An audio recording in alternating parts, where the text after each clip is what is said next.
please recall, if you can, a time in your life that you have been cleansed by the hand of a healer.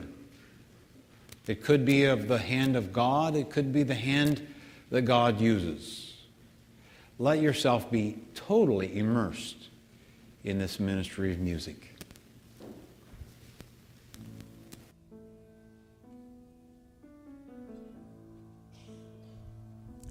The gentle healer came into our town today. He touched blind eyes and the darkness left to stay. But more than the blindness, he took their sins away. The gentle healer came into our town today.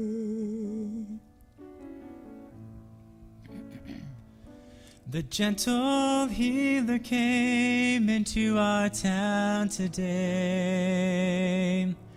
He spoke one word, that was all he had to say. And the one who had died just rose up straight away. The gentle healer came into our town today.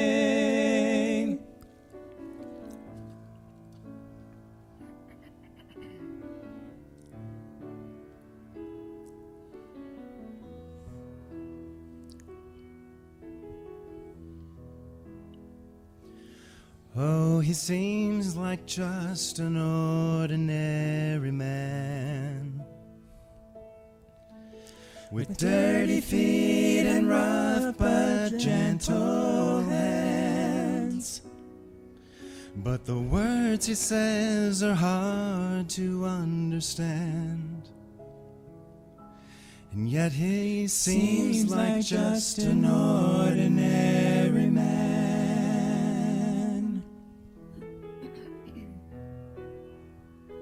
The gentle healer, he left our town today. I just looked around and found he'd gone away. Some folks from town who followed him, they say, the gentle healer is the truth alive, the way. The gentle healer is the truth alive,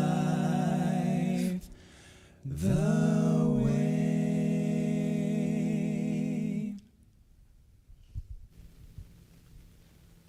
And the church said,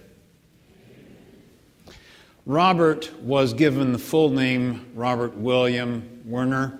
He was known as he got to school by Bobby.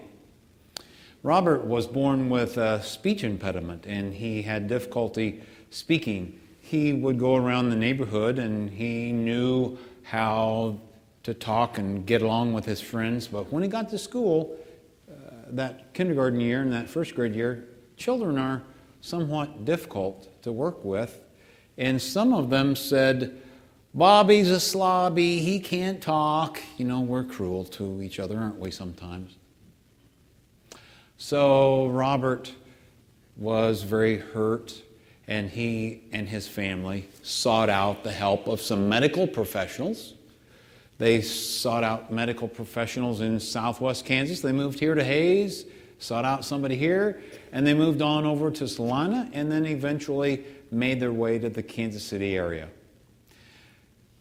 This was a day and an age where we didn't really know what to do, but the medical profession found a way to help Robert. And through a series of surgeries and a lot of physical therapy, Bobby, gained a useful tool. His speech, so that he wouldn't be made fun of. He used that tool all the way through junior high and then high school. And he graduated from high school, went to college, studied law, became a successful lawyer. he says these days about the whole experience, somebody touched me in a unique way and made a difference in my life, made my life different. I have two things to say before I get going here, Pastor Becky. Number one, I like the air conditioner. And number two, I think I'm going to take some time out of the time bank. Just remember that. I've been depositing time in the time bank. I've been letting you out of church early, no matter what Avery says. But today I think I'm going to make a withdrawal and take some time away from that. Just saying. Help me remember a little bit of what you might recall from what Pastor Becky just read. A little bit. There was this crazy guy, and Jesus did something to him. Yeah, that's kind of it.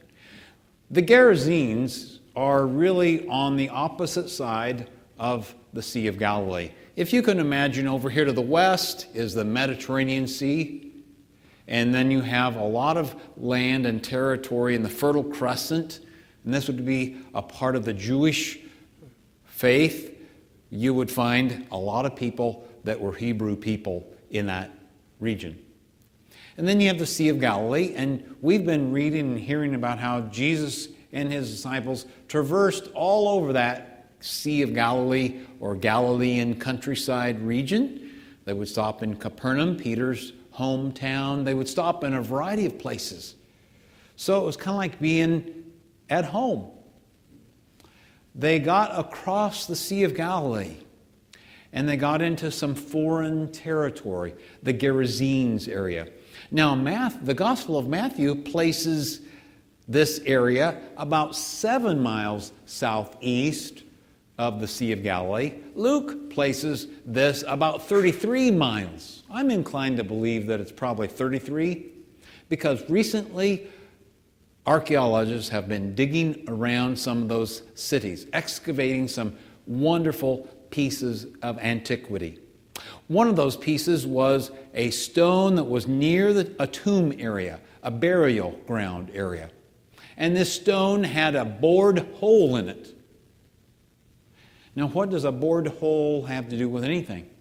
It's giving us possible proof that near a tomb area there was a chaining. Doesn't happen very often. In fact, it hardly happened any other place in all of Galilee.